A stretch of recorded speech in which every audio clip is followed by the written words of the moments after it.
يكن له كفوا أحد. صدق الله العلي العظيم.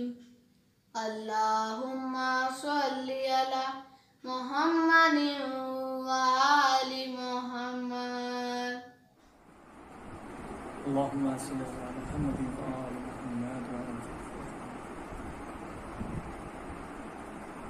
سنائی کس نے یہ زنداں میں لوری، سکینہ سو رہی ہے. سنائی کس نے یہ زنداں میں لوری، سکینہ سو رہی ہے. خدا را زور سے بولے نہ کوئی، سکینہ سو رہی ہے. خدا را زور سے بولے نہ کوئی، سکینہ سو رہی ہے. کہاں بانوں نے اٹھو شاہزادی، ہوئی کیا بات جو مادر سے روٹھی. اٹھو بابا کا سر آیا ہے بی بی، اٹھو بابا کا سر آیا ہے بی بی. مگر زندہ کی ہر دیوار بولی، سکینہ سو رہی ہے.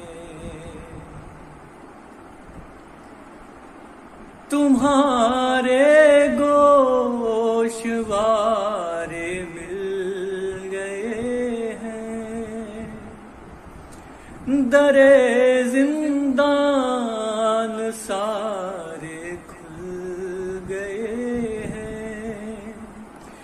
رہائی مل گئی، جاتی ہوں گھر کو. رہائی مل گئی، جاتی ہوں گھر کو.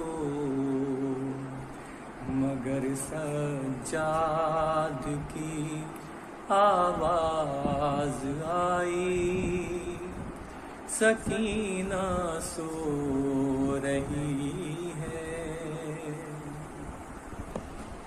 ناب مارے گا کوئی بھی تماچے، نہ ہوں گے پھر سے یہ رخسار نیلے.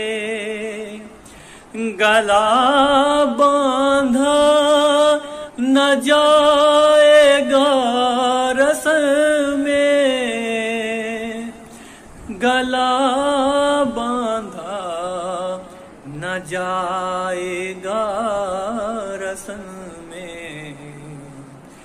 جو آیا شمر تو اسے کہوں گی، سکینہ سو رہی ہے. سکینہ سو رہی ہے. ردا چھوٹی سی سر پر اڑھا دوں، چلو عباس سے کو ملا دوں. تمہاری مشق ہے اور ان کا سینہ، تمہاری مشق ہے اور ان کا سینہ. جو دیکھے آسماں کہہ دے گا وہ بھی، سکینہ سو رہی ہے، سکینہ سو رہی ہے. بنانے قبر جب سجاد اٹھے تو وہ نام علی دہرا رہے تھے. بندھے ہاتھوں سے چاہا قبر کھو دے،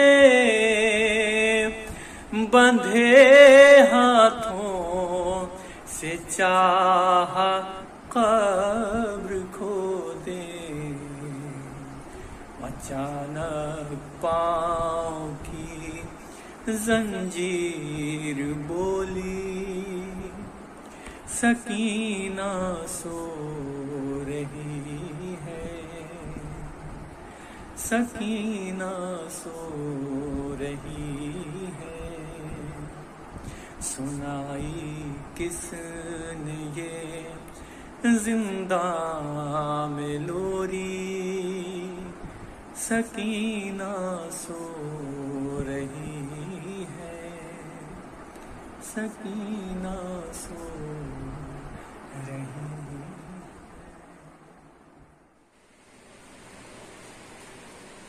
شہادت حضرت علی اکبر علیہ السلام کے تناظر میں چند مرثیت پیش کر رہا ہوں. لاش اکبر کے جو مقتل سے اٹھا لائے حسین،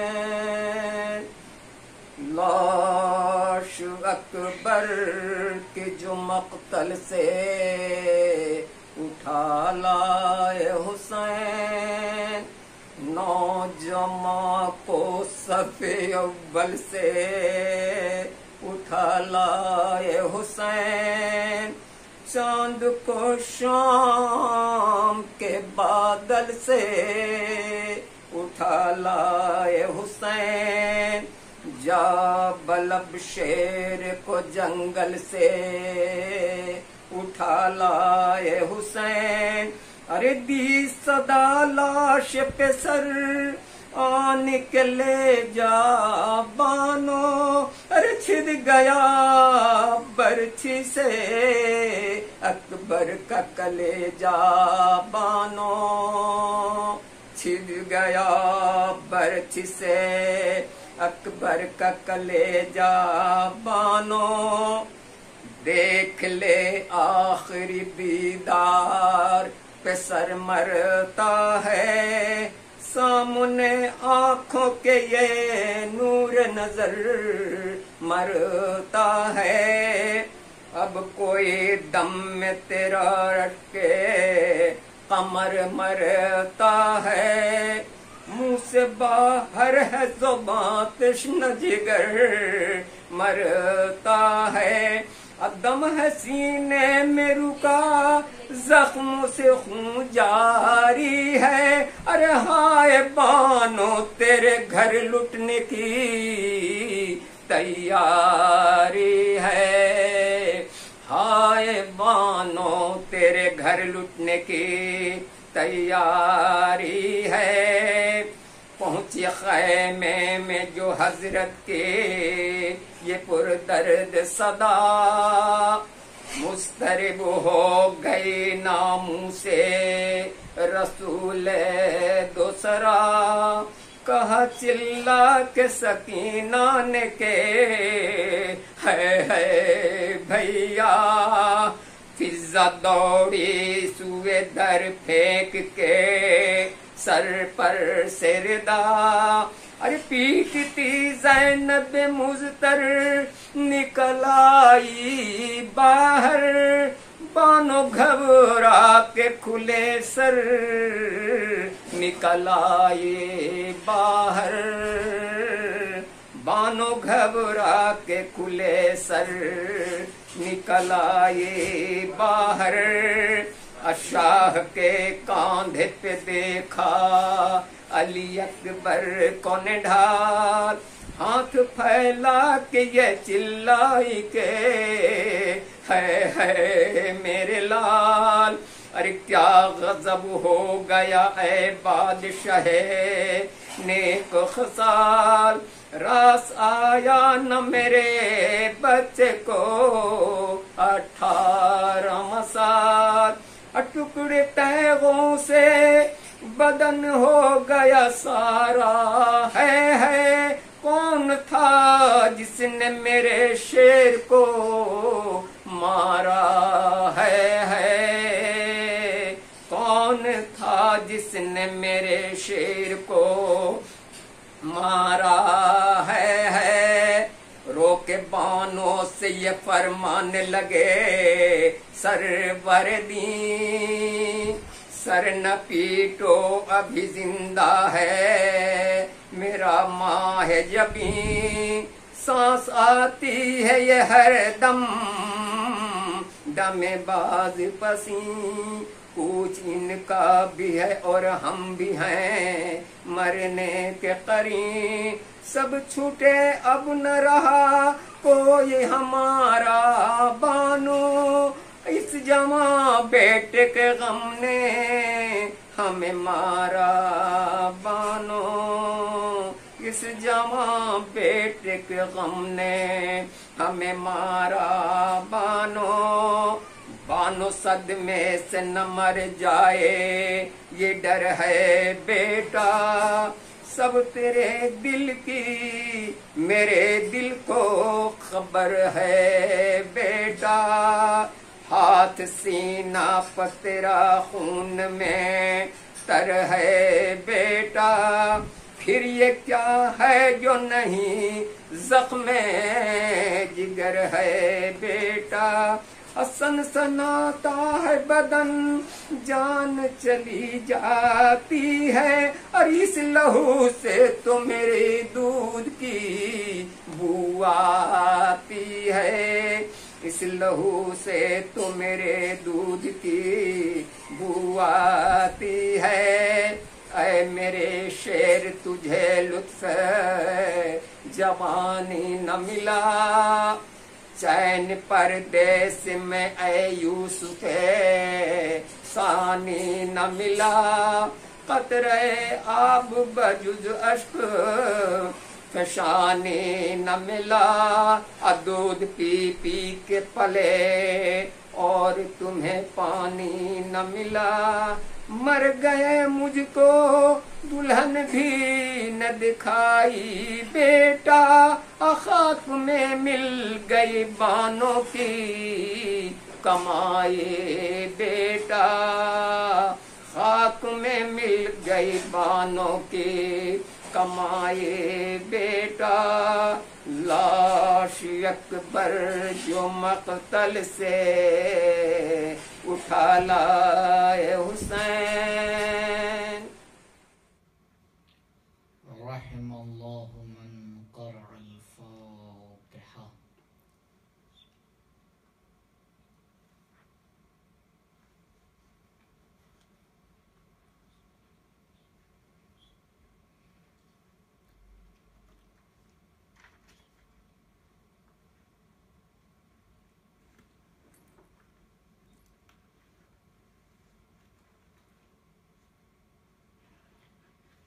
اعوذ باللہ من الشیطان الرجیم بسم اللہ الرحمن الرحیم الحمد للہ رب العالمین بارئ الخلائق أجمعين باعث الأنبياء والمرسلين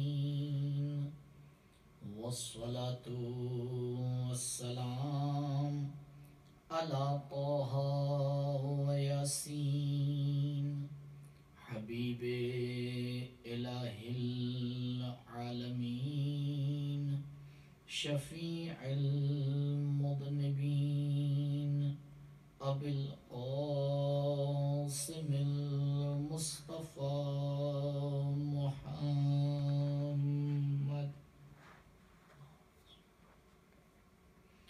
وعلى أهل بيته الأطيبين الأطهرين المعصومين المظلومين الذين أذهب الله عنهم الرجس وطهرهم تطهيرا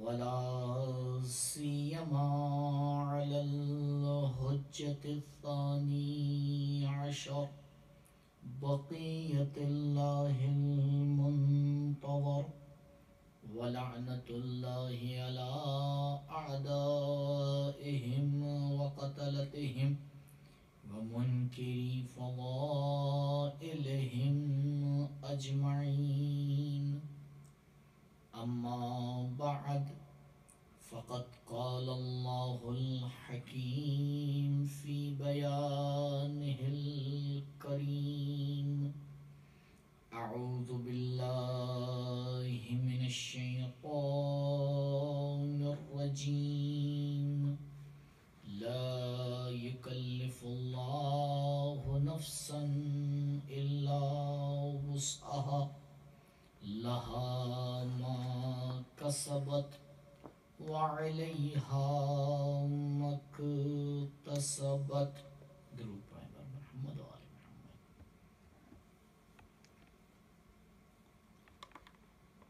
اس سے پہلے کہ اس آیت کے ذیل میں آپ کی خدمت میں کچھ عرائض پیش کروں، ایک مرتبہ سورہ حمد اور 3 مرتبہ سورہ اخلاص کی تلاوت فرما کر مرحوم حسن احمد ابن حسن حامد اور مرحومہ کنیز فاطمہ بنت قدیر حسین کی روح کو ایصال فرما دیں. بسم اللہ.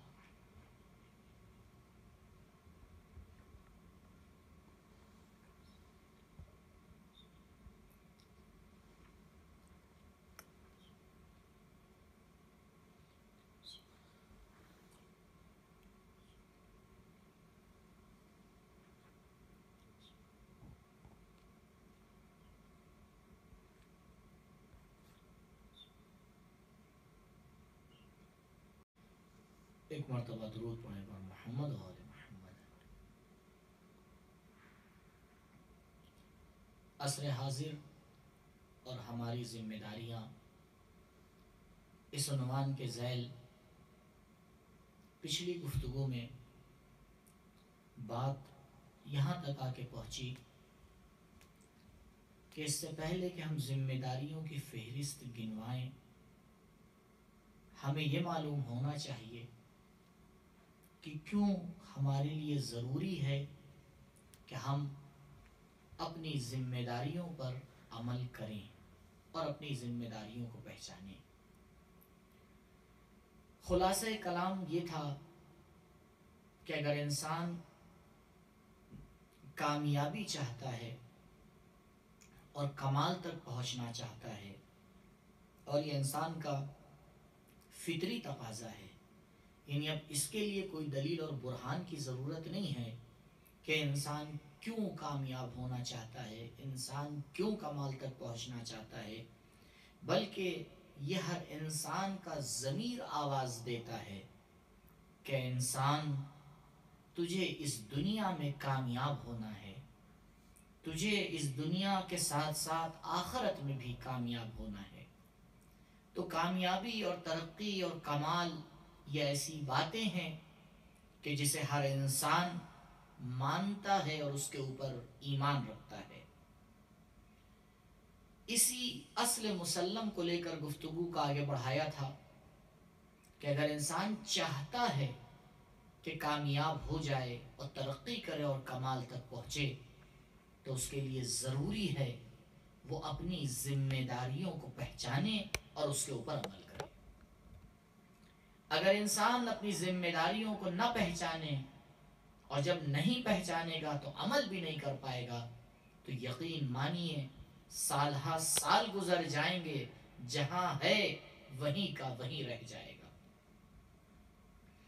جب یہ اصل مسئلہ ہمارے لیے روشن ہو جاتا ہے اور ہم سمجھ جاتے ہیں کہ ہاں ہمارے لیے ضروری ہے کہ اپنی ذمہ داریوں کو پہچانیں اور اس کے اوپر پھر صحیح سے عمل کریں، تب انسان اس بات کے درپے ہوتا ہے کہ دیکھیں وہ ذمہ داریاں ہیں کیا۔ عزیزوں، ہر انسان کے اوپر دو طرح کی ذمہ داریاں آتی ہیں، پہلی عام ذمہ داریاں اور دوسری خاص اور خصوصی ذمہ داریاں۔ عمومی ذمہ داریاں اس ذمہ داریوں کو کہا جاتا ہے کہ ہر فرد بشر اس کو جاننے اور اس کے اوپر عمل کرنے کا ذمہ دار ہے، کوئی بھی ہو، کہیں بھی رہتا ہو، کسی بھی قبیلے سے اس کا تعلق ہو، یہ عام ذمہ داریاں اس کے اوپر لاگو ہوتی ہیں اور اس کے لیے ضروری ہوتا ہے کہ ان عام ذمہ داریوں کو پہچانے اور ان کو پہچاننے کے ساتھ ساتھ ان کے اوپر عمل کرے۔ لیکن ہر انسان کے ساتھ ساتھ کچھ خاص ذمہ داریاں ہوتی ہیں۔ مثال کے طور پر اگر کسی انسان نے شادی کر لی ہے تو اب خانوادے اور زوجہ کے حوالے سے، بچوں کے حوالے سے اس کے اوپر ذمہ داری آتی ہے، لیکن ابھی وہ جوان جس نے ابھی شادی نہیں کی ہے تو اس حوالے سے اس کے اوپر ذمہ داریاں نہیں آتی۔ ایک بچہ ہے، نہ اس کا کوئی بھائی ہے نہ کوئی بہن ہے، تو اس حوالے سے اس کے اوپر کوئی ذمہ داری نہیں آئے گی۔ لیکن ہاں اگر کسی کا بھائی ہے، کوئی بہن ہے، تو بھائی کے اعتبار سے کچھ ذمہ داریاں، بہن کے اعتبار سے کچھ ذمہ داریاں۔ اگر کوئی انسان ایک ایسی جگہ رہتا ہے کہ جس کا کوئی پڑوسی ہی نہیں ہے تو پڑوسی کے حوالے سے اب اس کی کوئی ذمہ داری نہیں ہے، لیکن ہاں اگر کوئی ایسی جگہ پہ رہتا ہے کہ جہاں پہ اس کے پڑوسی ہیں تو پڑوسی کے حوالے سے بھی ذمہ داریاں ہوتی ہیں۔ تو عزیزوں، یہ تفصیلی گفتگو جو خاص ذمہ داریوں کی ہے اس کی طرف تو ہم نہیں پہنچ پائیں گے، لہٰذا جو عام ذمہ داریاں ہیں، یعنی انسان کہیں رہتا ہو، کسی قبیلے سے اس کا تعلق ہو، وہ مرد ہو عورت ہو، یہ سب کے اوپر لاگو ہوتی ہیں۔ البتہ آپ جانتے ہیں کہ ہم اس انسان کی بات کر رہے ہیں جو دین کو مانتا ہے۔ اگر کوئی انسان دین کو نہیں مانتا تو پھر گفتگو کا طریقہ کچھ اور ہوگا۔ فی الحال ہم اس بات کو لے کے چل رہے ہیں کہ میرا مخاطب دین کو مانتا ہے، تو یہ اب دیندار ہے یا نہیں مجھے اس سے گفتگو نہیں ہے، لیکن اصل دین کے اوپر وہ عقیدہ رکھتا ہے۔ تو عزیزوں، اگر وہ اصل دین پر عقیدہ رکھتا ہے تو یہاں میں اس کے سامنے 4 ذمہ داریوں کا مرتب اور تفصیل سے ذکر کروں گا۔ سب سے پہلی، ہر انسان اور فرد کی ذمہ داری یہ ہے کہ وہ اپنے آپ کو پہچانے۔ ہماری احادیث اور روایات بھری پڑی ہیں اس بات سے کہ اپنے آپ کو پہچانو۔ اے انسان، اپنے آپ کو پہچانو۔ اے انسان، اپنی صفات کو پہچانو۔ اے انسان، اس بات کو پہچان لو کہ تم انسان ہو، تم اشرف مخلوق ہو۔ اگر انسان نے اپنے آپ کو نہیں پہچانا تو وہ نہ کبھی آگے کا مقصد طے کر سکتا ہے اور نہ ہی کبھی کمال تک پہنچ سکتا ہے۔ خداوند متعال نے سب سے عجیب مخلوق جو بنائی ہے اس کا نام ہے حضرت انسان، اور آپ اس بات کی تائید کریں گے کہ پوری کائنات میں تنہا یہ انسان ایک ایسی مخلوق ہے جو مربی بھی ہے اور متربی بھی ہے۔ مربی اسے کہتے ہیں جو کسی کو کچھ سکھاتا ہے، جسے ہم اور آپ اسپورٹ کی زبان میں کوچ کہتے ہیں۔ اور متربی اسے کہتے ہیں کہ جو سیکھتا ہے۔ عزیزوں، انسان ایک ایسی مخلوق ہے جو خود اپنے آپ کو سکھاتی بھی ہے اور خود سیکھتی بھی ہے۔ انسان اگر اپنی عادتوں کو نہ جانے، اگر اپنی کمزوریوں کو نہ جانے، اگر اپنے نقاط قوت کو نہ جانے، اگر اپنی پستی اور بلندی کو نہ جانے، تو وہ کیسے سمجھے گا کہ کہاں اسے صبر کرنا چاہیے، کہاں اسے آگے بڑھنا چاہیے، کہاں وہ بول سکتا ہے، کہاں وہ چپ رہ سکتا ہے، کہاں وہ اس عادت کو اپنا سکتا ہے اور کہاں وہ اس عادت کو ترک کر سکتا ہے۔ جب تک انسان اپنی ذات کو نہ پہچانے، یہ ہر فرد کی ذمہ داری ہے عزیزوں، اور اس کے لیے میں آپ کو دعوت دوں گا کہ اس کے اوپر غور سے عمل کیجیے، اس کے اوپر غور سے عمل کیجیے تاکہ آپ اپنے آپ کو پہچانیں۔ ہمارے اندر کمزوریاں ہیں لیکن ہمیں نہیں معلوم، ہمارے اندر کچھ اچھائیاں ہیں لیکن ہمیں نہیں معلوم، کچھ ایسی صفات ہیں جسے ہم جلدی سیکھ لیتے ہیں لیکن ہمیں نہیں معلوم، کچھ ایسی اچھی صفات ہیں جنہیں سیکھنے میں ہمیں سختی کا سامنا کرنا پڑتا ہے لیکن ہمیں نہیں معلوم۔ زندگی گزر جاتی ہے، انسان یہی نہیں سمجھ پاتا ہے کہ اسے کیوں غصہ آتا ہے، اسے کیوں خوشی ہوتی ہے، اسے کہاں آرام ملتا ہے، وہ کہاں پریشان ہوتا ہے، کہاں اسے الجھنیں ملتی ہیں، کہاں وہ آ کر سکون پاتا ہے۔ یہ پوری زندگی میں وہ اس وقت ان باتوں کو سمجھتا ہے جب زندگی کا اصلی حصہ گزر چکا ہوتا ہے۔ اب زندگی اس مرحلے میں پہنچ گئی ہے کہ چاہے اسے یہ باتیں پتہ ہوں یا نہ پتہ ہوں، اس کی زندگی پہ کوئی اثر نہیں پڑنے والا ہے۔ لہذا پہلی ہماری ذمہ داری اس دنیا میں یہ ہے کہ ہم اپنی عادتوں پہ آ کے غور کریں، خصوصاً اپنی کمزوریوں کے اوپر آ کے غور کریں۔ ہم کس فیلڈ میں کمزور ہیں؟ کیا ہم صبر کر پاتے ہیں؟ کیا ہم اچھی باتوں کو سیکھنے کے لیے اتوالے ہیں؟ کیا ہم انسانی اقدار کو سمجھ پاتے ہیں؟ ہمیں کہاں مشکلات کا شکار ہونا پڑتا ہے؟ ہم کن لوگوں کے ساتھ اگر اٹھتے اور بیٹھتے ہیں تو ہمارا مزاج خراب ہو جاتا ہے؟ ہم کن لوگوں کے ساتھ رہتے ہیں تو ہمیں خوشی کا احساس ہوتا ہے؟ کیا یہ جو ہمیں خوشی کا احساس ہو رہا ہے یہ صحیح ہے یا غلط ہے؟ یہ ہمارے اندر جو عادتیں ہیں یہ صحیح ہیں یا غلط ہیں؟ اے انسان، اگر تو نے اپنے آپ کو نہیں پہچانا تو یہ بتا تو اپنا راستہ کیسے طے کرے گا؟ تو اس کے اوپر چلنے کو کیسے طے کرے گا؟ تو اپنے مقصد کو کیسے طے کرے گا؟ اگر انسان یہی طے کر نہ پایا تو بس اس پتلے کی طرح کھڑا ہوا نظر آئے گا کہ جس میں نہ کوئی حرکت ہے نہ کوئی برکت ہے۔ عزیزوں، یہ ہماری پہلی ذمہ داری ہے اور اس کے اوپر اور زیادہ تفصیل کی ضرورت نہیں ہے، آپ خود باشعور ہیں اور اس بات کو سمجھتے ہیں۔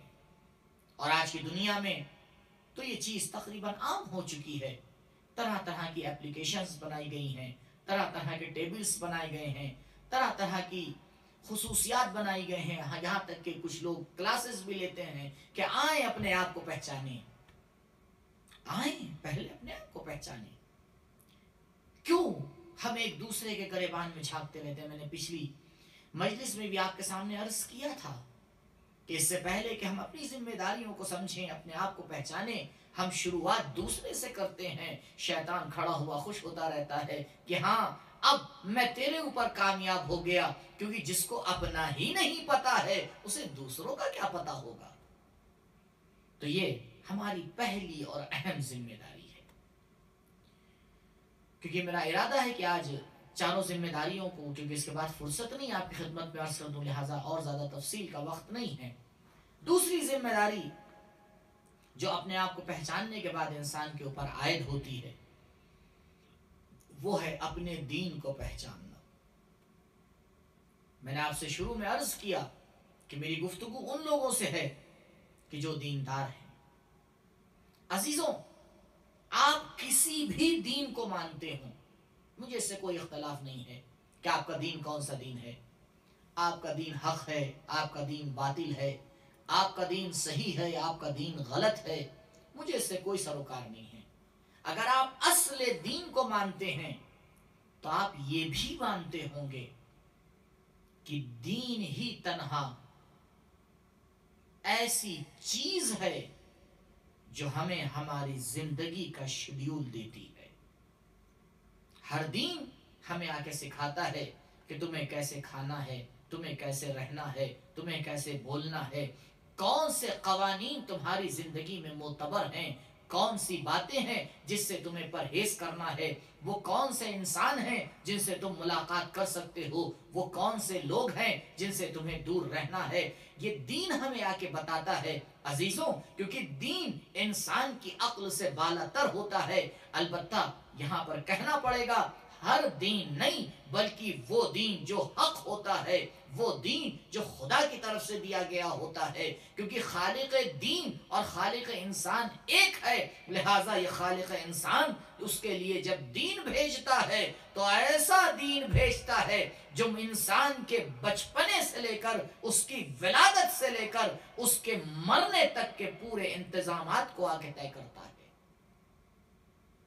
لہٰذا انسان کو اپنے دین کے بارے میں بڑا غور کرنا چاہیے، کہیں ایسا نہ ہو کہ ایک غلط شیڈیول لے کر اپنی زندگی کو سنوارنے چلتے ہیں۔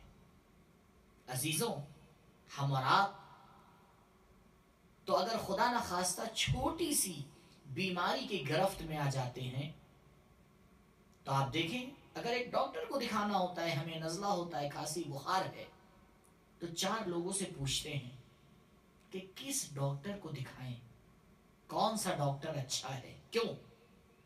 کیونکہ ہماری زندگی اور موت کا مسئلہ ہوتا ہے۔ عزیزوں، کیا دین کا مسئلہ ہماری زندگی اور موت کے مسئلے سے کمتر ہے؟ ہرگز نہیں۔ لہٰذا ایک بار اپنے گریبان میں جھانک کر دیکھیں، ایک بار اپنی زندگی کے اقدار کے اوپر غور کریں کہ جس دین کو ہم نے مان رکھا ہے وہ ہمارا حقیقی دین ہے بھی یا نہیں۔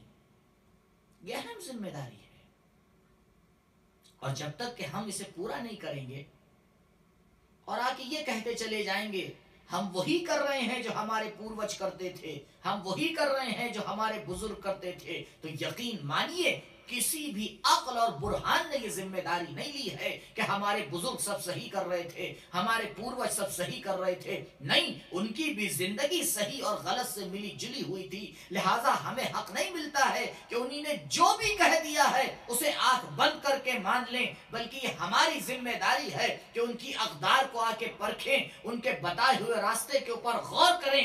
اگر وہ صحیح نکلے تو اس کو بے شک مانیں، اگر وہ غلط نکلے تو کوئی عقل اس بات کی گواہی نہیں دیتی ہے کہ ہمیں اسی راستے پر چلنا ہے جس پر وہ چلتے ہوئے آ رہے تھے۔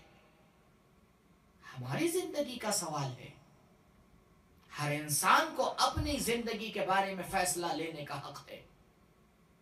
انسان کو خداوند متعال نے آزاد خلق کیا ہے، کوئی عقل اس بات کی دعوت نہیں دیتی ہے کہ کیونکہ اس نے یہ کہا ہے لہٰذا مجھے کرنا ہے۔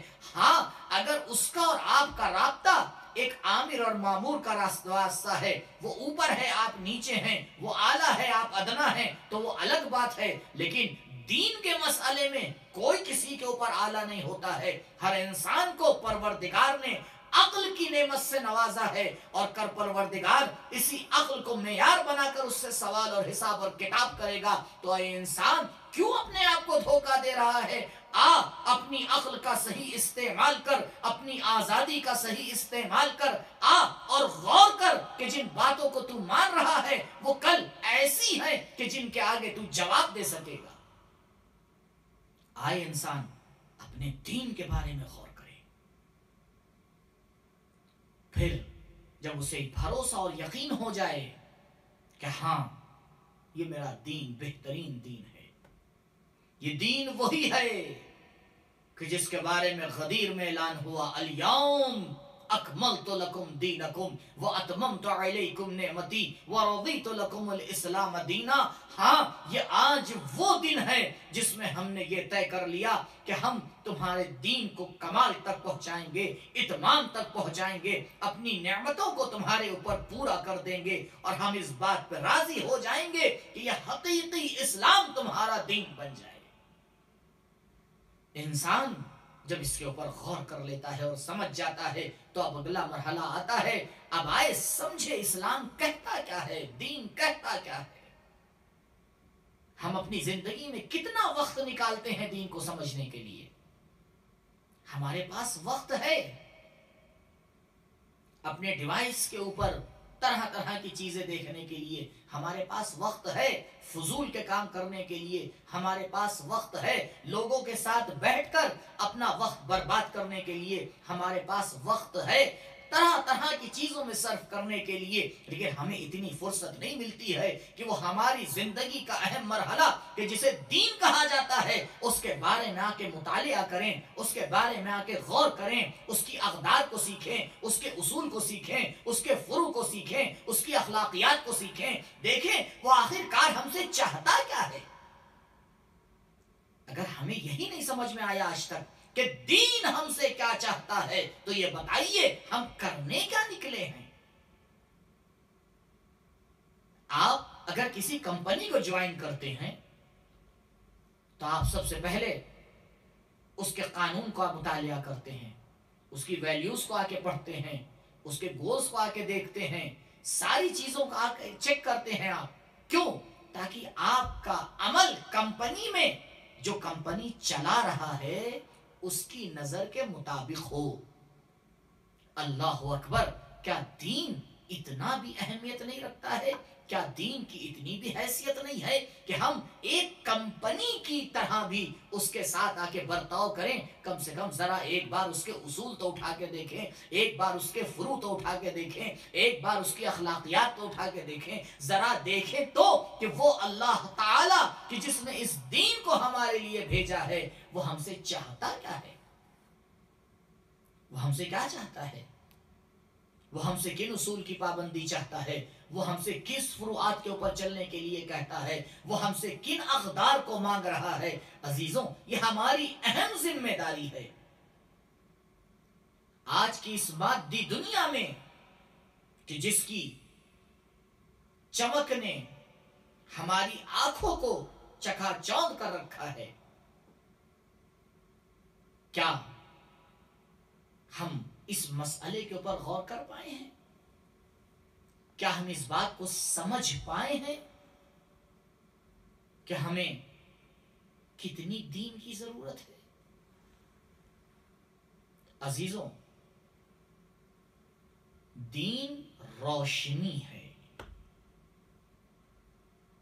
دنیا اندھیرا اور تاریک ہے. اگر اس تاریک اور اندھیرے میں ہمیں چلنا ہے تو پھر ہمیں چراغ دین کو لے کے چلنا پڑے گا. انسان جب ایک اندھیری جگہ پہ جاتا ہے اور اسے معلوم ہے کہ اندھیری جگہ میں جا رہا ہے تو وہ اپنے ساتھ دین کا چراغ لے کے جاتا ہے.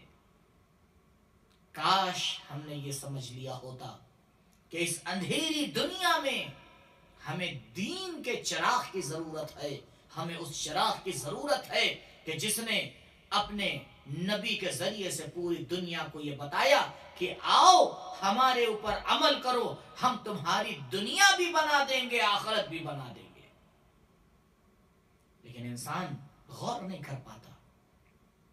یہ دوسری ذمہ داری، اہم ذمہ داری کہ انسان آئے اپنا ذرا سا وقت نکالے.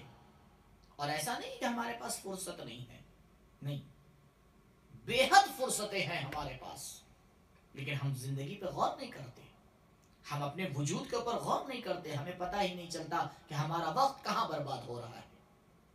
اور ایسے برباد ہوتا ہے کہ جب جوانی ڈھلتی ہے، بڑھاپا کھلتا ہے تو اس وقت ہم آ کے سوچتے ہیں کہ ارے یہ ہوا کیا، 50 سال عمر گزر گئی اور آج ہم متوجہ ہوئے،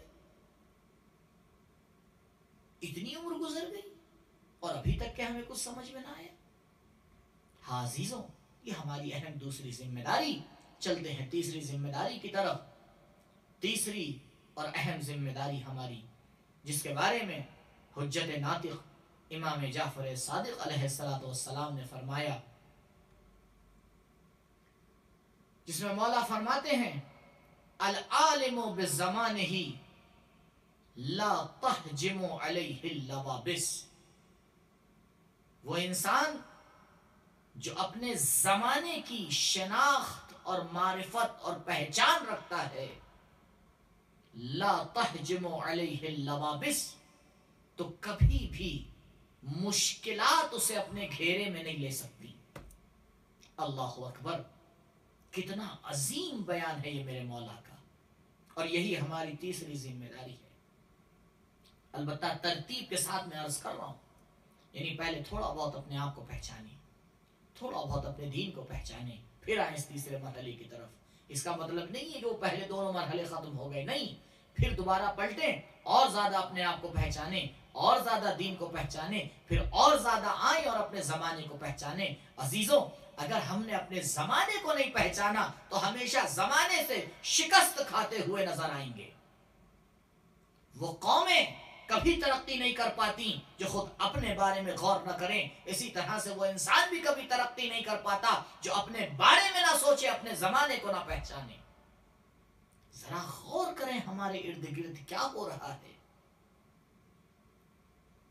نعوذ باللہ، ان جانوروں کی طرح زندگی نہ کریں کہ جو اپنا سر برف کے اندر، زمین کے اندر ڈال دیتے ہیں اور یہ سمجھتے ہیں کیونکہ وہ دشمن کو نہیں دیکھ رہے ہیں تو دشمن بھی ان کو نہیں دیکھ رہا ہے. نہیں عزیزوں، ایسا نہیں ہے، بلکہ جن اقدار کے ہم ماننے والے ہیں، جس دین کو ہم ماننے والے ہیں، جو انمول پروردگار نے ہمیں موتی اور ہیرے دے رکھے ہیں، جو ہمارے پاس موجود ہیں، آپ نہیں جانتے کہ پوری دنیا کے دشمن عناصر اس کے پیچھے پڑے ہوئے ہیں. انہیں معلوم ہے اگر انہی نے اس کے اوپر صحیح سے عمل کر لیا تو یہ نہ ہمیں جینے دیں گے نہ ہمیں کچھ کرنے دیں گے. آج دنیا کا استعمار اور دنیا کی طاقتیں فقط ایک مکتب سے ڈرتی ہیں، جسے حسینی مکتب کہا جاتا ہے، کیونکہ یہ مکتب مدینے سے آواز دیتا ہے مثلی لا یبایع مثلا، مجھ جیسا اس جیسے کے ساتھ بیعت نہیں کر سکتا. حق اور باطل کبھی ایک جگہ کے اوپر ملاپ کے ساتھ کھڑے نہیں ہو سکتے. ہاں عزیزوں، اگر ہم نے اپنے زمانے کو نہیں پہچانا، ہم نے حق کو نہیں پہچانا، ہم نے باطل کو نہیں پہچانا، تو یہ بتائیے ہمیں کیسے پتا چلے گا کہ کس طرح سے حق کا ساتھ دینا ہے اور باطل کے منہ پہ تماچا مارنا ہے. اگر ہم نے زمانے کو نہیں پہچانا تو یہ بتائیے ہمیں کیسے معلوم ہوگا کہاں چپ رہنا ہے، کہاں بولنا ہے. ہم آج تک یہی نہیں سمجھ پاتے ہیں کہ ہمیں کس وقت چپ رہنا ہے، ہمیں کس وقت بولنا ہے. جب مسئلہ ہو جاتا ہے دشمن ہمارے بھولے پن کا آ کے استعمال کر لے جاتا ہے. جہاں چپ ہونا ہوتا ہے وہاں ہمیں سڑکوں پہ اتار دیتا ہے، اور جب سڑکوں پہ اترنا ہوتا ہے تو گھروں میں بند کر دیتا ہے. ہم آج تک یہی نہیں سمجھ پائے. کیوں؟ کیونکہ ہمارے جذبات سے کھیلا جاتا ہے، کیونکہ ہم نے اپنے آپ کو نہیں پہچانا. ہم یہی نہیں سمجھ پاتے ہیں کہ کب جذبات کو آزاد کرنا ہے اور کب جذبات کو کنٹرول کرنا ہے. اگر سید الشہداء علیہ السلام مدینے میں اپنے جذبات پہ کنٹرول نہ کرتے، مکے میں اپنے جذبات کو کنٹرول نہ کرتے، جب جناب حسن سے ملاقات ہوئی تھی تب اپنے جذبات کو کنٹرول نہ کرتے، تو کیا کربلا کا مارکا سر ہو پاتا؟ اور خود کربلا میں جو کربلا والوں نے آ کے ہمیں یہ درس دیا کہ کہاں بولنا ہے، کہاں چپ رہنا ہے، کہاں تلوار اٹھانا ہے، کہاں تلوار نیام میں رکھنا ہے. یہ سارے تاریخی واقعات صرف تاریخ میں بند کر کے رکھنے کے لیے نہیں ہیں، بلکہ یہ واقعات اس لیے رونما ہوئے ہیں کہ ایک مرتبہ اس کو دیکھیں اور سیکھیں. ہمیں پتا تو چلے کہ ہمیں اپنے زمانے کو سمجھنا ہے. کتنا خطرناک زمانہ ہے جس سے ہم گزر رہے ہیں، کتنا خطرناک زمانہ ہے. دشمن دوست کا نقاب پہن کر ہم سے ہاتھ ملاتا ہے، ہماری جڑوں کو کاٹ رہا ہوتا ہے، لیکن ہم سے مسکرا کے باتیں کر رہا ہوتا ہے. مسلمانوں کے درمیان اختلاف ڈال رہا ہوتا ہے اور آواز دیتا ہے ہم تمہیں بچانا چاہتے ہیں، تم کس طرح ہمیں بچانا چاہتے ہو؟ وہ سیرت جو اہل بیت کے خلاف ہو، وہ سیرت جو علی مرتضیٰ کے خلاف ہو، وہ سیرت جو حسن مجتبیٰ کے خلاف ہو، یہ سیرت کے اگر ان کے خلاف کوئی کام ہو رہا ہے تو یہ سمجھ جائیے اس میں کبھی کامیابی نہیں مل سکتی ہے۔ کیسے کامیابی مل سکتی ہے؟ میں بارہا اس جملے کو کہہ چکا ہوں، آپ ایک تاریخی واقعہ مجھے سن 260 ہجری تک بتائیے، ایک تاریخی واقعہ۔ بڑی آسانی سے آپ میری ای میل آئی ڈی یا میرا فون نمبر حاصل کر سکتے ہیں، اگر آپ کو مل جائے اس کا ریفرنس تو مجھے بھیجیے گا۔ ایک تاریخی واقعہ، یعنی سن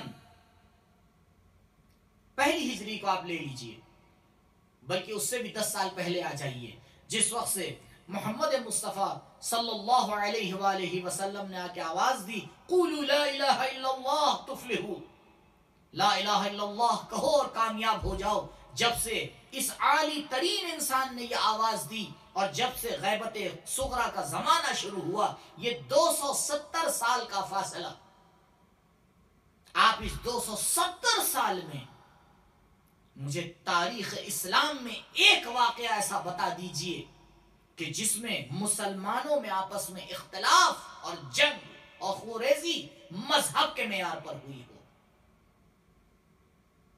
کسی نے کہا ہو ہم علی کے ماننے والے ہیں، دوسرے نے کہا ہو ہم کسی اور کے ماننے والے ہیں، اور یہ درو گروہ آپس میں بھڑ چکے ہوں۔ نہیں، اہل بیت علیہ السلام نے اس طریقے سے مسلمانوں کے ساتھ زندگی بسر کی کہ کبھی اس اختلاف کو اٹھنے نہ دیا۔ لیکن عجیب ہیں ہم لوگ، ادھر اہل بیت پردہ غیبت میں جاتے ہیں، ہم اپنی بھڑاس نکالنا شروع کر دیتے ہیں۔ عزیزوں، دین کے نام پر اپنی بھڑاس نکال دینا یہ اسلام نہیں ہو سکتا ہے، کچھ اور ہوتا ہے۔ یہ اسلام نہیں ہو سکتا۔ اسلام اتحاد کی دعوت دیتا ہے۔ زمانے کو پہچانے، کس طرح زمانہ ہمیں توڑ کر ہمارے اوپر حکومت کر رہا ہے۔ آج اتنے برس گزر جانے کے بعد بھی ہم نہ سمجھ پائے، اور اگر آج نہیں سمجھ پائے تو مجھے بتائیے پھر کب سمجھیں گے؟ آج زمانہ ہمارے گھروں کے اندرون خانہ آ چکا ہے۔ آج بتائیں، ہماری اولاد ہمارے ہاتھ میں ہے، ہم کب اپنی اولاد کی تربیت کرتے ہیں؟ اگر ان کا بس چلے تو وہ پالنے سے ہی ہمارے بچوں کو اٹھا کے لے جائیں، نہیں بلکہ ہم تو لمبی لمبی فیسیں دے کر اپنے بچوں کو ان کے حوالے کرتے ہیں، کیونکہ اگر بچہ پڑھے گا نہیں، اگر بچہ لکھے گا نہیں تو بچہ کامیاب کیسے ہوگا؟ لیکن کبھی ہم نے سوچا نہیں کہ اگر بچہ انسان نہیں بنے گا تو کیسے کامیاب ہوگا؟ کتنا ہم نے اس کو انسان بنانے کے اوپر غور کیا؟ ہم نے زمانے کو پہچانا نہیں۔ کئی گھنٹے یہ ہمارا بچہ جب اس کی تربیت کا وقت ہوتا ہے، جب اس کو پروان چڑھانے کا وقت ہوتا ہے، وہ ماں باپ کے ساتھ رہتا ہے۔ 24 گھنٹے میں 8 گھنٹے تو اس کے سونے میں نکل جاتے ہیں، 8 گھنٹے اس کے اسکول میں چلے جاتے ہیں، 4 گھنٹے اس کے ٹیوشن میں چلے جاتے ہیں، 3 گھنٹے اس کے کھیلنے میں چلے جاتے ہیں۔ تو یہ بچہ ماں باپ کے ساتھ رہا کب کہ جو ماں باپ اسے کچھ سکھائے کہ اے بیٹا سمجھ، دنیا کسے کہتے ہیں، اللہ کسے کہتے ہیں، دین کسے کہتے ہیں، اقدار کسے کہتے ہیں، احترام کسے کہتے ہیں۔ تو جب اس کو سکھانے کی ہمیں فرصت ہی نہیں ملی، تو جب کل وہ بڑا ہو کر ہمارے سامنے کھڑا ہوتا ہے، ہمارے خلاف بولتا ہے، تو ہمیں بڑا برا لگتا ہے۔ عزیزوں، اب کیوں برا لگ رہا ہے؟ جب سکھانے کا وقت تھا تب ہم نے اسے چھوڑ دیا، اب جب وہ ہمارے سامنے کھڑا ہے تو یہ اسی کا نتیجہ ہے۔ پہچانے زمانہ ہمارے ساتھ کیا سلوک کر رہا ہے؟ کیوں ہمارے پاس ایک ایسا نظام نہیں ہے؟ کیوں ہمارے پاس ایسی درسگاہ نہیں ہے؟ کیوں ہمارے پاس ایسا پلیٹ فارم نہیں ہے کہ جس کے ذریعے ہم آئیں اور سمجھ سکے کہ ہمیں کیا کرنا ہے؟ کون سی چیز آج ہماری ہے کہ جس کے بل کے اوپر ہم یہ کہیں کہ ہاں یہ ہمارا ہے؟ ہم اسے اپنی اقدار کے اوپر تربیت دیں گے، ہم اسے اپنے اصول کے اعتبار سے پابند بنائیں گے۔ بڑا عجیب مرحلہ ہے۔ بہرحال عزیزوں، وقت میں اور فرصت نہیں ہے کہ میں اور زیادہ اس کے بارے میں آپ کے سامنے تفصیل پیش کروں، لیکن بہرحال ایک اہم ذمہ داری یہ ہے کہ زمانے کو پہچانیں، سمجھیں کہ ہمارے ساتھ کیا ہو رہا ہے، کس طرح سے ہمیں غلام بنایا جا رہا ہے، کس طرح سے ہمارے گلے میں پھندے ڈالے جا رہے ہیں، لیکن ہم خود نہیں سمجھ پا رہے ہیں ہم کہاں جا رہے ہیں، ہم کس طرح سے اپنے ایمان سے رابطے میں ہیں بھی یا نہیں۔ یہ ایک اہم مرحلہ۔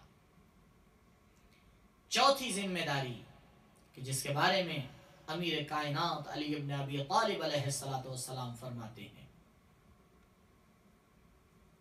مولا فرماتے ہیں انسان،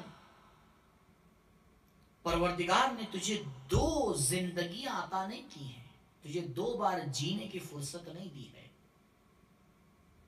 پروردگار نے تجھے 1 زندگی عطا کی ہے۔ ایسا نہیں ہو سکتا کہ تو 1 زندگی میں تجربے حاصل کر اور پھر دوسری زندگی میں اس تجربوں کے مطابق زندگی کر، یہ نہیں ہو سکتا۔ پھر مولا خود ہی آ کے راستہ دکھاتے ہیں۔ تو تیرے لیے ضروری ہے انسان کہ جو گزشتہ لوگوں کے تجربے ہیں اسے صحیح سے سمجھ، دیکھ انہی نے کہاں غلطیاں کی، دیکھ وہ کہاں صحیح سے گئے، دیکھ تاریخ نے کہاں کروٹ لی، دیکھ ان کے ساتھ کیا مسائل ہوئے، انہیں دیکھ، ان کا مطالعہ کر تاکہ تو اپنی زندگی میں کامیاب ہو جا۔ مولا فرماتے ہیں ما اکثر العبر واقل الاعتبار، عبرتیں کتنی زیادہ ہیں اس دنیا کے اندر، لیکن عبرت لینے والے کتنے کم ہیں۔ انسان کی ایک اہم ذمہ داری اور چوتھی ذمہ داری یہ ہے کہ وہ آئے اور تاریخ سے، ہسٹری سے، اپنے آس پاس سے عبرت حاصل کرے، عبرت حاصل کرے، دیکھے کہ ہاں لوگوں نے کیا کیا تو کیا نتیجہ نکلا، جب قوم غلام بنی تو اس کا کیا نتیجہ نکلا، جب قوم آزاد ہوئی تو اس کا کیا نتیجہ نکلا، اور کس طرح سے اس کو آزادی ملی، کیا وجوہات تھی کہ ہم غلام بنے، کیا وجوہات ہیں کہ جو ہم غلام ہیں۔ انسان عبرت حاصل کرے، دیکھے، تاریخ کا مطالعہ کرے۔ بس یہ 4 اگر ذمہ داریوں پہ انسان کام کرنا شروع کر دے تو عزیزوں پھر دیکھیں اس کی زندگی میں کیا تبدیلی آتی ہے۔ لیکن ایک شرط ہے، مقلد بن کے یہ کام نہ کرے، فلاں نے کہہ دیا تو بس آنکھیں بند کر لی، عقل کو بند کر لیا، مان لیا، نہیں، غور خوض کے ساتھ، سمجھداری کے ساتھ۔ اسی لیے ہمارا تو یہ ماننا ہے کہ ہمارے مذہب میں اگر تقلید بھی ہے تو وہ سمجھداری والی ہے۔ ہم اندھی تقلید نہیں کرتے ہیں کہ آنکھیں بند کر لی، کسی کے پیچھے بھی چل پڑے، ہر جگہ چل پڑے۔ پہلی بات تو ہم ہر جگہ تقلید نہیں کرتے ہیں، دوسری بات اگر کہیں کرتے بھی ہیں تو تقلید کے پیچھے دلیل اور برہان ہوا کرتی ہے، معصوم کا قول ہوا کرتا ہے، علماء کا طریقہ ہوا کرتا ہے، عقل کا اعتبار ہوا کرتا ہے، تب ہم آ کے اس کے پیچھے چلتے ہیں اور اس بات کو سمجھ کے چلتے ہیں کہ یہاں پر اس کے پیچھے چلنا ہی عقلانیت ہے، یہی عقل کا تقاضا ہے۔ لیکن اس کا مطلب یہ نہیں ہے کہ ہم اس فارمولے کو ہر جگہ فالو کر دیں۔ عجب مسئلہ ہو گیا ہے ہمارے درمیان، آپ غور فرمائیں، اگر دین کو 2 اہم حصوں میں تقسیم کیا جائے، اصول دین اور فروع دین، تو عقل کا تقاضا یہ ہے کہ اصول دین کو عقل سے سمجھو، فروع دین میں آ کے تقلید کرو، کیونکہ فروع دین میں تم نہیں سمجھ پاؤ گے کہ کس مسئلے کو کیسے حل کرنا ہے، تو لہٰذا ایک ایکسپرٹ ہونا چاہیے، ایک اس کے اندر صحیح سے ریسرچ کرنے والا ہونا چاہیے کہ جو اپنی ریسرچ کرتا رہے، تمہیں بتاتا رہے اور تم عمل کرتے رہو۔ لیکن اصول دین یہ تمہاری عقل کا مسئلہ ہے، تمہاری سمجھ کا مسئلہ ہے، اس کے اندر تمہیں سمجھدار ہونا چاہیے، اس میں تمہیں دلیل سے کام کرنا چاہیے۔ لیکن عجیب ہمارے کیا ماحول بن گیا ہے، جہاں پر عقل سے چلنا چاہیے وہاں اندھی تقلید کرتے رہتے ہیں، جہاں تقلید کرنا چاہیے وہاں نئے نئے سوال اٹھایا کرتے ہیں۔ تو جب آوے کا آوا ہی الٹا ہوگا تو ترقی کہاں سے آنے والی ہے؟ جب ہم اپنی ذمہ داریوں کو سمجھ ہی نہیں پا رہے ہیں کہ ہمیں سوال کرنا کہاں ہے اور ہمیں چپ چاپ ہونا کہاں ہے، یہی تو ہمارے ساتھ کھیل کیا گیا ہے۔ میں نے آپ سے بھی عرض کیا چند منٹ پہلے کہ ہمیں یہی نہیں معلوم ہوتا کہ ہمیں کہاں پہ چپ رہنا ہے اور کہاں پہ بولنا ہے۔ اصول دین میں ہمیں بولنا ہے، ہم چپ رہتے ہیں، یہ ہوتا آ رہا ہے، یہ کہتے آ رہے ہیں، یہ مانتے آ رہے ہیں، تو جو دوسرے مانتے آ رہے ہیں ہم اسی کو مانتے ہوئے چلے جاتے ہیں۔ گھر میں فلاں صاحب کا یہ عقیدہ ہے تو ہمارا بھی وہی عقیدہ ہو جاتا ہے، فلاں دوست کا یہ عقیدہ ہے تو ہمارا بھی وہی عقیدہ ہو جاتا ہے۔ ہمارے عقیدے تقلیدی ہوا کرتے ہیں، لیکن فروع دین جہاں پر ہمیں تقلید کرنا چاہیے وہاں پہ ہم روز نئے نئے سوال کیا کرتے ہیں۔ تقلید کیوں واجب ہے؟ ان کے پیچھے کیوں چلا جائے؟ وہ بھی تو غیر معصوم ہیں، اس پہ آیت کون سی ہے، اس پہ روایت کون سی ہے؟ عجب انسان ہے، سے ہی نہیں سمجھ پاتا ہے، یہی نہیں طے کر پاتا ہے کہ کہاں اسے عقل چلانا ہے، کہاں عقل کو مطیع بنانا ہے۔ یہ ایک اہم ذمہ داری کہ انسان آئے اور اپنے زمانے سے عبرت لے اور سمجھے اور غور کرے کہ وہ قومیں کیوں ہلاک ہوئیں، وہ قومیں کیوں ہلاک ہوئیں جنہوں نے علماء کی رہبری کو ترک کیا۔ کیوں ہلاک ہوئے؟ کیونکہ ان کے پاس ایک رہنما نہیں تھا، ان کے پاس ایک رہنما نہیں تھا۔ تو رہنما بنایا جاتا ہے، رہنما بنانے کے لیے کام کیا جاتا ہے، پروردگار آسمان سے نہیں نازل کر دیتا۔ تو بہرحال عزیزوں، یہ ہماری اہم ذمہ داریاں کہ پہلی ذمہ داری کہ اپنے آپ کو پہچانیں، دوسری ذمہ داری آئیں اپنے دین کو صحیح سے پہچانیں، تیسری ذمہ داری اپنے زمانے کو پہچانیں، چوتھی ذمہ داری تاریخ کو سمجھیں، قوموں کو سمجھیں اور اس سے درس عبرت لیں، اور اس کے بعد ٹھنڈے دماغ سے بیٹھ کر آئیں اور ان تمام باتوں سے نتیجہ لیں، اور نتیجہ لینے کے بعد اپنی ذمہ داری کو طے کریں۔ اب طے کریں کہ ہمیں کیا کرنا ہے۔ وہ انسان جو اپنے آپ کو نہیں پہچانتا وہ کیسے بتائے گا اسے کیا کرنا ہے؟ وہ انسان جو زمانے کو نہیں پہچانتا وہ کیسے سمجھے گا اسے کیا کرنا ہے؟ وہ انسان جو اپنی دین کے بارے میں کافی معلومات نہیں رکھتا ہے وہ کیسے طے کرے گا کہ اسے کیا کرنا ہے؟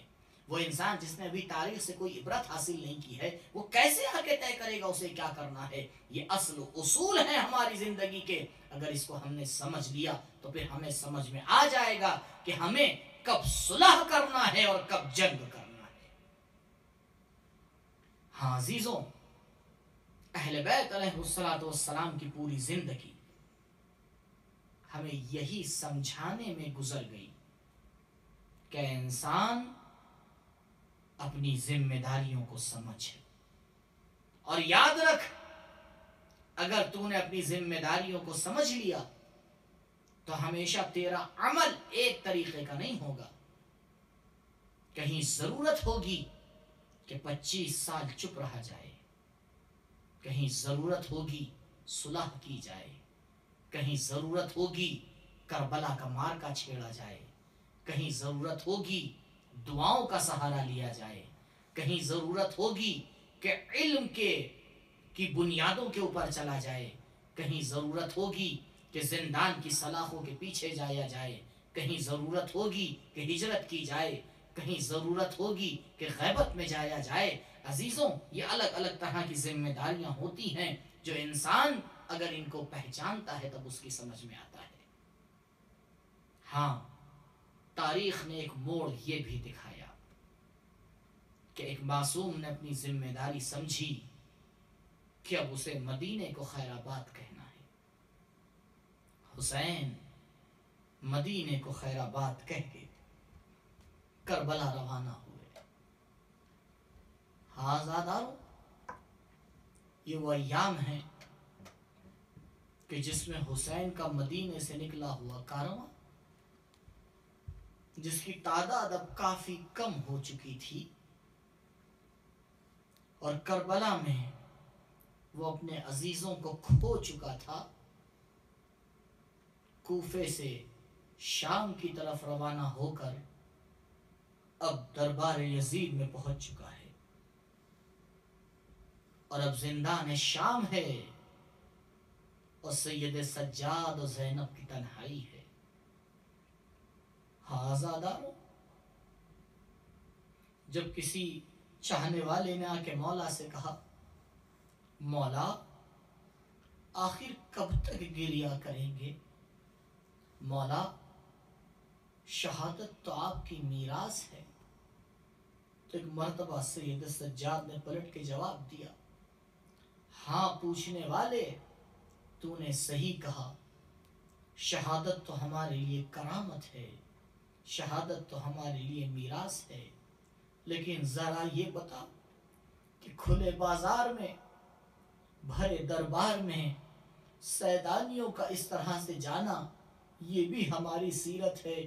اسی لیے جب بھی مولا سے پوچھا گیا کہ مولا ذرا یہ بتائیے کہ اس پورے سفر پر مشقت میں آپ کو سب سے زیادہ پریشانی کہاں پیش آئی، تو بس ایک مرتبہ سید سجاد نے پلٹ کے آواز دی، الشام الشام الشام۔ ہاں آزاداروں، کیوں؟ کیونکہ شام وہ جگہ تھی کہ جہاں پر جب یہ کارواں پہنچا تو دربار کو سجایا جا رہا ہے۔ مختل لکھتا ہے کہ بیویوں کو پورے ایک دن تک کے، پوری ایک رات تک کے دروازے شام پہ کھڑا رکھا گیا۔ جب کسی نے آ کے پوچھا کہ ارے ان کو یہاں کیوں روکا گیا ہے، تو بتایا گیا کہ ابھی دربار کو سجایا جا رہا ہے، جب دربار پوری طرح سے سج جائے گا تب ان کو بلایا جائے گا۔ جناب ام کلثوم سلام اللہ علیہا فرماتی ہیں کہ ایک مرتبہ میں نے کسی کو شمر کے پاس بھیجا اور اس سے کہا، اے شمر، جب ہمیں دربار میں لے جانا، جب ہمیں بازار کی طرف لے کے جانا، تو دیکھو یہ شہداء کے سر تمہارے ساتھ ساتھ ہے، ذرا سروں کو آگے کر دینا۔ جب سر آگے ہوں گے تو لوگ سروں کو دیکھنے میں متوجہ ہو جائیں گے، تو ان کی نظر سیدانیوں کی طرف نہیں پڑے گی۔ لیکن اللہ اکبر، جناب ام کلثوم نے جو درخواست رکھی تھی بالکل اس کے الٹا کیا گیا۔ حکم دیا گیا کہ ہر ایک سر کو ایک بی بی کی محمل کے پاس لے جایا جائے۔ کس طرح سے اس راستے کو سیدانیوں نے طے کیا۔ جو لوگ شام گئے ہیں انہی نے دیکھا ہوگا کہ دروازے شام سے دربار تک کا فاصلہ بہت زیادہ نہیں ہے، لیکن مورخین لکھتے ہیں کہ چھوٹے سے راستے کو جب طے کیا گیا تو ان سیدانیوں کو طے کرنے میں پورا دن گزر گیا۔ تماشائی ہر طرف کھڑے ہوئے تھے۔ مجھے نہیں معلوم کہ جب زینب کی نگاہ حسین کے سر پہ پڑی ہوگی، عباس کے سر پہ پڑی ہوگی، تو کس طرح سے بی بی نے برداشت کیا ہوگا۔ شاید آواز دی ہو، بھیا عباس آؤ دیکھو کس طرح سے زینب کو کربلا کے بعد کوفہ اور کوفے سے شام بھرے دربار میں پھرایا جا رہا ہے۔ الا لعنت اللہ علی القوم الظالمین، سیعلم الذین ظلموا ای منقلب ینقلبون، انا للہ و انا الیہ راجعون، رضا بقضائہ و تسلیما لامرہ، لا معبود سواک یا غیاث المستغیثین۔ بار الہ امام کے ظہور میں تعجیل فرما، ہمارا نام ان کے اعوان انصار میں شمار فرما۔ پروردگار پرچم اسلام کو سر بلند فرما، پرچم کفر و نفاق کو سر نگوں فرما۔ میرے معبود تیری توحید کو ماننے والے اس دنیا میں جہاں جہاں بھی ہیں ان کی جان مال عزت و آبرو کی محافظت فرما۔ یہ بیماری جو پوری دنیا میں پھیلی ہوئی ہے پروردگار جلد از جلد ہمیں اس سے نجات حاصل عطا فرما۔ پروردگار جو بیمار ہیں ان کو شفاء عاجل و کامل عنایت فرما۔ پروردگار جو مقروض ہیں غیب سے ان کا قرض عطا فرما۔ جو بے اولاد ہیں ان کی گودیوں کو اولاد کی نعمت سے بھر دے۔ جو صاحب اولاد ہیں انہیں توفیق دے اپنی اولاد کی صحیح تربیت کر سکے۔ میرے معبود علماء عالم کا سایہ ہمارے سروں پہ باقی رکھ، مملکت اسلامیہ کا تحفظ فرما۔ میرے پروردگار محبت اہل بیت عزاداری سید الشہداء تا قیامت ہماری نسلوں میں باقی رکھ۔ جب ہم اس دنیا سے جائیں تو ایک ہاتھ میں قرآن دوسرے میں دامن اہل بیت ہو۔ پروردگار ہماری پہلی اور آخری دعا تیری بارگاہ میں یہی ہے، امام کے ظہور میں تعجیل فرما، ہمارا نام ان کے آوان انصار میں شمار فرما۔ ایک مرتبہ سورہ حمد اور 3 مرتبہ سورہ اخلاص کی تلاوت فرما کر جملہ مومنین و مومنات کی روح کو ایصال فرما دیں۔ وآخر دعوانا الحمدللہ رب العالمین وصلی اللہ علی محمد و اہل بیتہ الطیبین الطاہرین۔ حسین امام حسین حیدر، حسین امام حسین حیدر، حسین امام حسین حیدر، حسین امام حسین۔ سکینہ کہتی تھی رو کر وطن چلو اماں،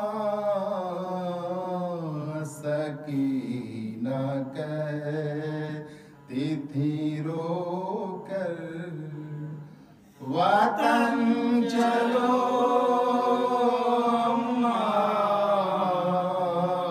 ستا رہے ہیں ستمگر وطن چلو اماں، سکینہ کہتی تھی رو کر وطن چلو اماں، ستا رہے ہیں ستمگر وطن چلو اماں۔ اے ہمارے حال پہ کوئی ترس نہیں کھاتا،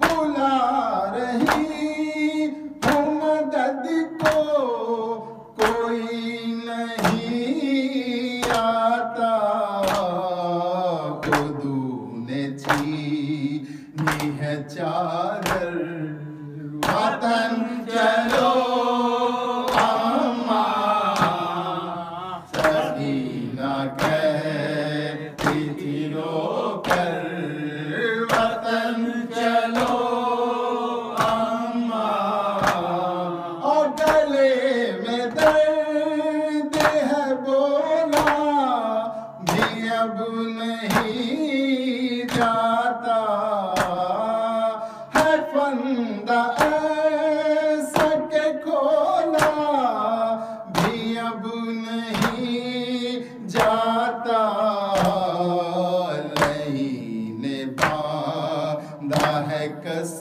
کر وطن چلو اماں، سکینہ کہتی تھی رو کر وطن چلو اماں، تمام عابل پیروں کے درد کرتے ہیں،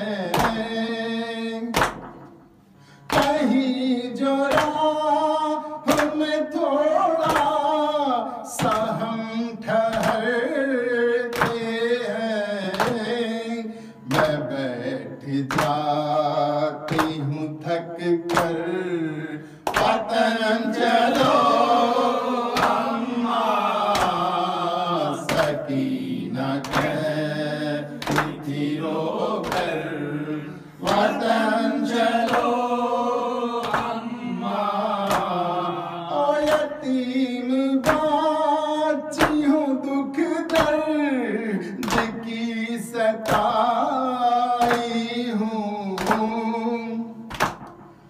دیار شام میں ہو کر اسیر آئی ہوں، ایسا بگڑا مقدر وطن چلو اما سکینہ کہتی تھی رو کر وطن چلو اور جلے خیام ہے اٹھتے ہیں آگ کے شعلے، اور ڈرے ہیں سہے مہمانوں کے گود کے بچے، ہم آج ہو گئے بے گھر وطن چلو اما سکینہ کہتی تھی رو کر وطن چلو اما، اب ہاتھ کانپ گیا ستان غم کی کر، قلم بھی رونے لگا درد علام لکھ کر، سکینہ بولی جو سرور وطن چلو اما سکینہ کہتی تھی رو کر وطن چلو اما، ستا رہے میں ستمگر